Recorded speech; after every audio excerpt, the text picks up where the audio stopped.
La CEDEAO vient d'ordonner le déploiement militaire pour restaurer l'ordre constitutionnel au Niger.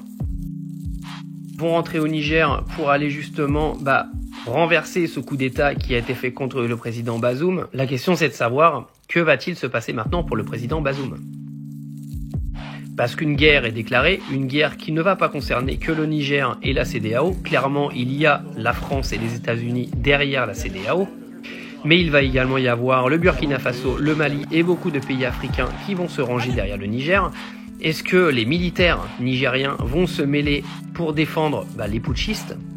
Plein de questions se posent. En tout cas, ça vient de tomber. La CEDEAO a annoncé qu'il allait y avoir une intervention militaire au Niger à venir très bientôt. Alors, est-ce que ça va démarrer ce soir ? Est-ce que ça va démarrer demain matin ? Nous allons le savoir bientôt. Parce qu'il y a énormément de pays qui peuvent se retrouver impliqués dans ce conflit. Je rappelle que le Niger est un important pays producteur d'uranium et que ça ne va pas seulement les concerner. Afin de s'occuper de la gestion de son pays, comme celle-ci lui a été confiée par le peuple nigérien. Les chefs d'État de la CEDEAO, bien sûr, une fois que ces conditions seront remplies, les chefs d'État de la CEDEAO demanderont au président Bazoum de faire preuve de clémence en vue du renforcement de la réconciliation et de la démocratie. Nous avons réaffirmé aussi que les putschistes seront tenus pour responsables pour tout ce qui pourrait arriver au président Bazoum, à son épouse, aux membres de sa famille et à toutes les personnes détenues avec lui.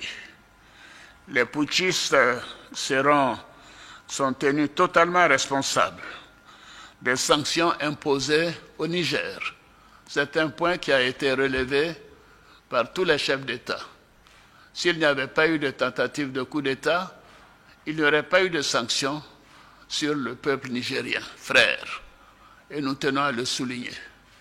La Côte d'Ivoire a des relations fortes et spéciales avec le Niger depuis le temps d'Ameni Diori et de Houphouët-Boigny.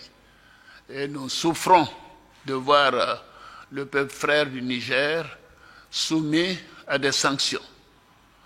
Fermeture de banques, commerce interrompu, diminution de fourniture d'électricité, mais nous tenons à dire que cela est la faute des putschistes. S'il n'y avait pas eu de tentative de coup d'État, cela ne serait pas arrivé. Je tiens à le souligner. Alors donc je demande personnellement, et les chefs d'État l'ont dit, nous demandons aux putschistes de mettre fin à la souffrance des Nigériens. Ça fait plus d'une semaine que ce pauvre peuple n'a pas d'électricité dans la plupart des régions. La nourriture commence par manquer. La famine pourrait s'installer dans le pays. Les gens ne peuvent retirer que 10 000 francs par jour et encore, ainsi de suite. Il faut mettre fin aux souffrances des Nigériens. Alors, la CEDEAO, vous savez, a fait sa part. Elle a dépêché plusieurs émissaires, dont le président Abdou Salam Aboubakar et le sultan de Sokoto, Saad Aboubakar. Mais ils n'ont pas été reçus par le chef de la junte et les putschistes. Cela est contraire à nos traditions africaines et constitue un manque de respect pour ces hautes personnalités, pour le Nigeria et pour toute la CEDEAO. Ce n'est pas acceptable. La CEDEAO, en fonction de toutes les informations que nous avons obtenues, le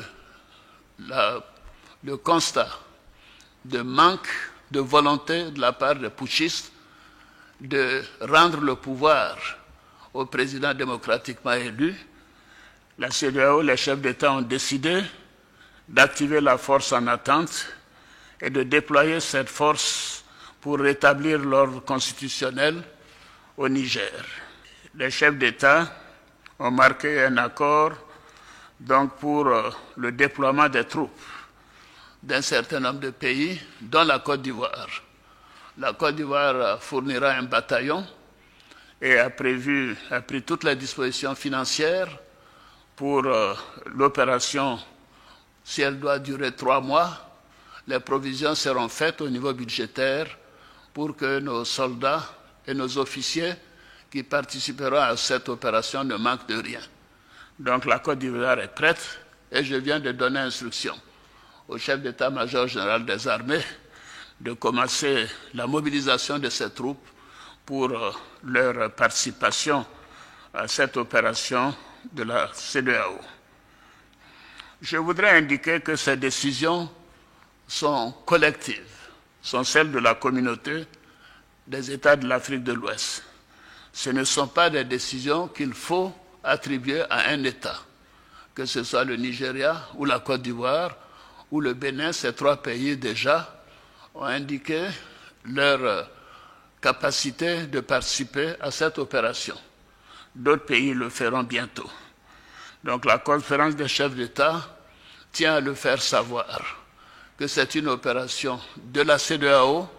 Ce n'est pas une opération des Nigérians contre les Nigériens ou des Béninois contre les Nigériens, puisque ces 2 pays sont des pays voisins du Niger. Bien évidemment, ce n'est pas une opération ivoirienne contre nos frères nigériens. Mais nous sommes déterminés à réinstaller le président Bazoum dans ses fonctions de président démocratiquement élu de la République du Niger. Nous appliquons ainsi les textes et les protocoles de notre communauté. Alors, notre objectif, comme vous le constatez, est la paix et la stabilité dans notre sous-région.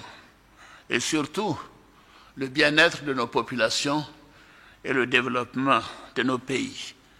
Depuis que des putschs sont arrivés dans la sous-région, on peut constater qu'aucun des pays où il y a eu un putsch n'a amélioré sa situation économique ou sa situation sécuritaire.